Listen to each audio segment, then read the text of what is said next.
At yun na nga, ready na si Jerome para sumabak muli sa isang handaan. Ayan, naimbitahan po tayo para lumahok. At eto nga, magpa-practice na si Jerome ng kanyang Gento dance. Dahil mamaya ay siya ay magpa-perform sa harap ng mga kaibigan.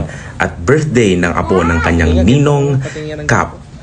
Ayan, napapagento na lang talaga siya dahil dyan po ang kanyang sasayawin mamaya. Eto na nga. Boom.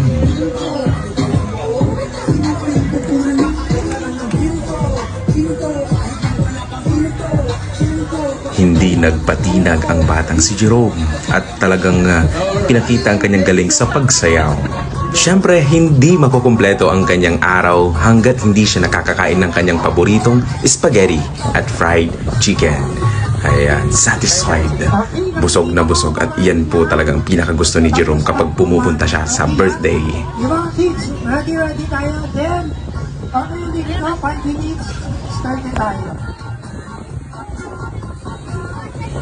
Ngiting busog, ngiting tagumpay. Yan si Jerome. Salamat!